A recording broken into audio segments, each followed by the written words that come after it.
আসসালামু আলাইকুম রহমতুল্লাহ। ইমরান আলাইহিসসালামের কন্যা মারিয়াম আলাইহিসসালামকে আল্লাহ তাআলা সতীত্ব ও পবিত্রতার উচ্চ আসনে বসিয়েছিলেন। পবিত্র কুরআনের সূরা তাহরিমের 12 নম্বর আয়াতে তার সম্পর্কে আল্লাহ তাআলা বলেন, ইমরান কন্যা মরিয়ম তার লজ্জাস্থানকে পবিত্র রেখেছে, অতঃপর আমি তাতে আমার পক্ষ থেকে রূহ ফুঁকে দিলাম।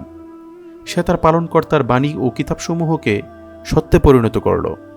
বস্তুত সে অনুগতদের অন্তর্ভুক্ত ছিল।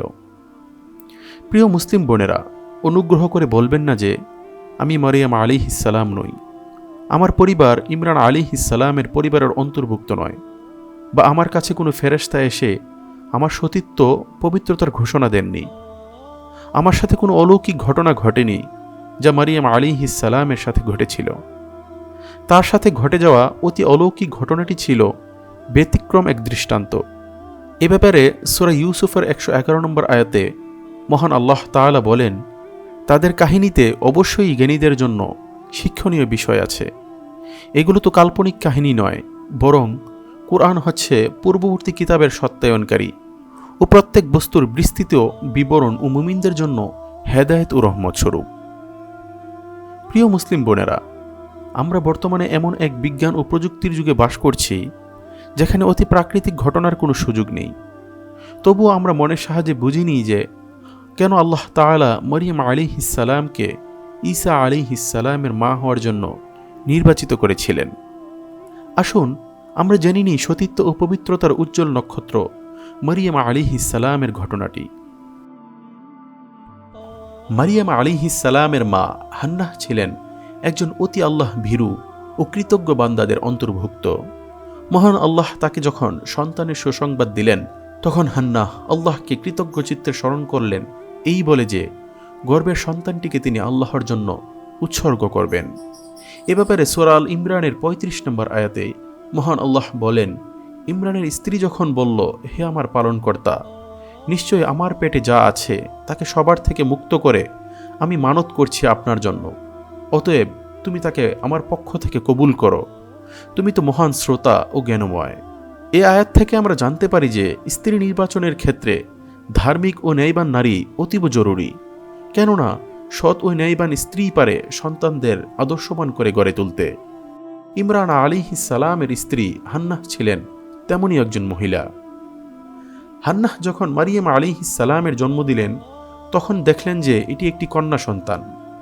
যদিও তিনি মনে করেছিলেন যে পুত্র সন্তান হলে তাকে আল্লাহর ঘরে উৎসর্গ করবেন। যাই হোক, এটি ছিল মহান আল্লাহ তাআলার ইচ্ছা যে শিশুটি কন্যা হবে। হান্নাহ শিশুটিকে কোলে নিয়ে মসজিদে আসলেন তার ওয়াদা পূরণ করতে। এ ব্যাপারে সূরা ইমরানের 37 নম্বর আয়াতে মহান আল্লাহ তাআলা বলেন, অতঃপর আল্লাহ তাকে উত্তমভাবে কবুল করলেন আর তাকে উত্তমভাবে বৃদ্ধিপ্রাপ্ত করলেন এবং তাকে জাকারিয়া আলাইহিসসালামের তত্ত্বাবধানে সমর্পণ করলেন। জাকারিয়া আলাইহিসসালাম যখনই মারিয়াম আলাইহিসসালামের মিহরাবে প্রবেশ করত, তখন তার নিকট খাদ্য দেখতে পেত। তিনি বললেন, হে মারিয়াম, এটি কোথায় পেলে? তিনি বললেন, এটি আল্লাহর পক্ষ থেকে। নিশ্চয়ই আল্লাহ যাকে ইচ্ছা তাকে বেহিসাব রিজিক দান করেন। হে আল্লাহ, আপনি কতই না দয়াময়। সন্তানের জন্য মায়ের যে ভালোবাসা, আপনার ভালোবাসা তার চেয়েও বেশি। প্রিয় বোনেরা, একথা বলবেন না যে পর্দা মেনে চললে কিভাবে আমি আমার জীবন সঙ্গী খুঁজে পাব? সাজসজ্জা, মেকআপ ইত্যাদি না করলে কেই বা আমাকে প্রপোজ করবে? আল্লাহর কসম করে বলছি, এটি একটি ভুল ধারণা।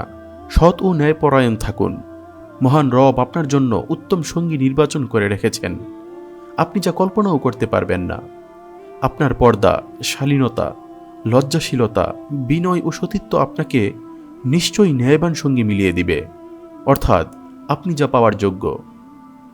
সুগন্ধিযুক্ত পোশাক পরিধান করে বের হওয়া, চওড়া মেকআপ প্রসাধনী ব্যবহার, অশালীন পোশাক নির্বাচন বা পশ্চিমা সংস্কৃতির অন্ধ অনুকরণ, যা নারী স্বাধীনতার নামে ব্যাপক পরিচিত, আপনাকে জান্নাত থেকে অনেক দূরে নিয়ে যাবে। এটি কোনো অতি প্রাকৃতিক ঘটনা নয়। মারিয়াম আলাইহিসসালাম ব্যতীত অনেক মেয়ের জীবনেরই অভিজ্ঞতার অংশ। ফলস্বরূপ পর্দা মেনে চলার দরুন আপনি পাবেন আল্লাহর রহমত, শান্তি, খাঁটি ও বিশুদ্ধ আনন্দময় বৈবাহিক সম্পর্ক। মারিয়াম আলাইহিসসালাম যখন প্রাপ্তবয়স্ক হলেন, তখন তিনি কি করতেন আসুন আমরা জানি। তিনি মসজিদের এক গৃহকোণে সালাত আদায় করতেন দিনের বেশিরভাগ সময়। মহান আল্লাহর দরবারে মিনতি করতেন, পর্দা রক্ষা করে চলতেন এবং অত্যন্ত শালীনতার সাথে চলাফেরা করতেন। ফলে আল্লাহর ইচ্ছায় জিবরাইল আলাইহিস সালাম তার কাছে ঘন ঘন আসতে লাগলেন এই সুসংবাদ নিয়ে যে মহান আল্লাহ তাআলা পৃথিবীর আর সকল নারীর মধ্য থেকে তাকে নির্বাচিত করেছেন ঈসা আলাইহিস সালামের মা হবার জন্য। ফেরেশতারা বলল, হে মারিয়াম, আল্লাহ তোমাকে মনোনীত ও পবিত্র করেছেন এবং বিশ্বের নারীদের মধ্য থেকে তোমাকে মনোনীত করেছেন। হে মারিয়াম, অনুগত হও তোমার রবের প্রতি আর সিজদা করো ও রুকুকারীদের সাথে রুকু করো। মারিয়াম আলাইহিস সালাম কেন এতটা যোগ্য ছিলেন আল্লাহ তাআলার কাছে?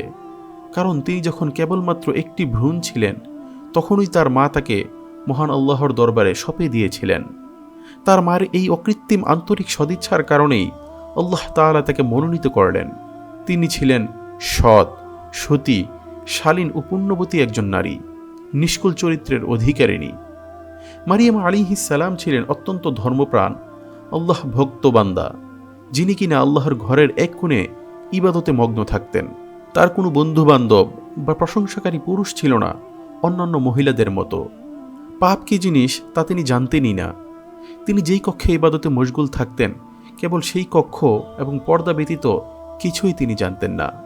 তিনি ছিলেন আল্লাহর দৃষ্টিতে অশেষ যোগ্যতা সম্পন্ন একজন নারী, যিনি কিনা বিশ্বের সমস্ত নারীকুলের মধ্য থেকে মনোনীত। চলুন দেখি আল্লাহ সুবহানাহু ওয়া তাআলা মারিয়াম আলাইহিস সালামকে সম্মানের এত উঁচু স্তরে কেন আসন দিলেন। সর্বদা সালাত, জিকির বা আল্লাহর স্মরণ, পর্দা রক্ষা, শালীনতা ইত্যাদি যা কিনা মারিয়াম আলাইহিস সালামের কাছে কঠিন কাজ ছিল না, কিন্তু সাধারণ নারীদের কাছে হয়তো কিছুটা কঠিন হবে। তবে যদি কোনো নারী এইসব মেনে চলতে পারে তাহলে আল্লাহ সুবহানাহু ওয়া তাআলা নিশ্চয়ই আপনাকে মনোনীত করবেন অন্যান্য নারীদের মধ্য থেকে। আপনি পেতে পারেন একজন আদর্শবান স্বামী, সুন্দর গৃহ, নির্ভেজাল ভালোবাসা। আপনাকে মারিয়াম আলাইহিস সালামের মতো মসজিদের কোণে থাকতে হবে না। আপনি আপ্রাণ চেষ্টা করুন নিজেকে পাপমুক্ত রাখতে, ন্যায়ের পথে থাকুন। এটি অনেকভাবেই হতে পারে। মহান আল্লাহ তাআলা সর্ষে দানা পরিমাণ ভালো কাজের প্রতিদান দিবেন। আমাদের লক্ষ্য থাকবে সদিচ্ছা, সততা, ন্যায়পরায়ণতা ও উত্তম চরিত্রের দিকে। আল্লাহ তাআলা পবিত্র কুরআনে মারিয়াম আলাইহিস সালামের সচরিত্রের একটি চিত্র তুলে ধরেছেন। যদিও বা অনেককাল আগের ঘটনা, কিন্তু কুরআনের বর্ণনায় মনে হবে জীবন্ত একটি দৃশ্য। একদিন মারিয়াম আলাইহিস সালাম তার গৃহকোণে অবস্থান করছেন। এমতো অবস্থায় জিবরাইল আলাইহিস সালাম আল্লাহ তাআলার নির্দেশে উপস্থিত হলেন। ফেরেশতা জিবরাইল আলাইহিস সালাম অত্যন্ত সুদর্শন যুবকের বেশে এসেছিলেন।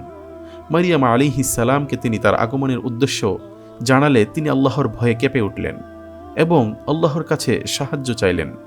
তিনি বললেন, প্রকৃতপক্ষে আমি মহান আল্লাহর কাছেই আশ্রয় চাই, সুতরাং আমি তোমার থেকেও আশ্রয় চাই যদি তুমি আল্লাহকে ভয় করো। জিবরাইল আলাইহিস সালাম তাকে আবার বুঝিয়ে বললেন যে তিনি আসলে আল্লাহর হুকুমে এসেছেন। যে মন্দ উদ্দেশ্যের ভয় তিনি পাচ্ছিলেন সে উদ্দেশ্যে তিনি এখানে আসেননি। উত্তরে মারিয়াম আলাইহিস সালাম বললেন, কিভাবে আমার পুত্র সন্তান হবে যেখানে কোনো মানুষ আমাকে স্পর্শ করেনি, আর আমি তো বেবেচারিণীও নই। জিবরাইল আলাইহিস সালাম বললেন যে এটা মহান আল্লাহর ইচ্ছা, কেউ তা অগ্রাহ্য করতে পারে না। মেয়েদের স্বাভাবিক প্রবণতা হলো তারা নিজের সতীত্ব রক্ষা করে চলে। মারিয়াম আলাইহিস সালাম ছিলেন এক্ষেত্রে আরও কয়েক গুণ এগিয়ে। ঈসা আলাইহিস সালাম যখন তার গর্ভে জানান দিচ্ছেন এবং যখন প্রসব বেদনা শুরু হলো, সে বলল, হায়, এর আগে যদি আমি মরে যেতাম এবং সব ভুলে যেতাম। তিনি এতটাই নিষ্কুল, পবিত্র ও নিষ্পাপ ছিলেন যে তিনি যেই পাপ করেননি তার জন্য আল্লাহর কাছে ক্ষমা চাইলেন, যদিও তিনি জানতেন যে এটি মহান আল্লাহর একান্ত ইচ্ছা।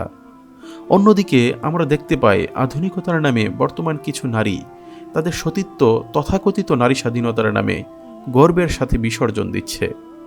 সামাজিক ও ধর্মীয় মূল্যবোধকে বুড়ো আঙ্গুল দেখিয়ে পশ্চিমা সংস্কৃতির বেহায়াপনায় নগ্ন অপসংস্কৃতিকে তারা অন্ধ অনুসরণ করছে। কিছু মুসলিম নারী আছে যারা পথভ্রষ্ট। স্বাধীনতা বলতে তারা বুঝে একাধিক বয়ফ্রেন্ড, ফ্রি মিক্সিং। ফলস্বরূপ সমাজে বিস্তার লাভ করছে জেনা, বেবিচার ও নগ্ন মডেলিং। শালীনতা পর্দার পরিবর্তে কিছু নারী বেহায়াপনা ও আকাশ সংস্কৃতি, টিভি সিরিয়াল, সিনেমা অভিনেত্রী, মডেলদের অনুকরণ করছে। পর্দা প্রথাকে তারা পুরনো ধ্যান ধারণার প্রতীক বা নারী স্বাধীনতার পথে বাধা হিসেবে দেখছে।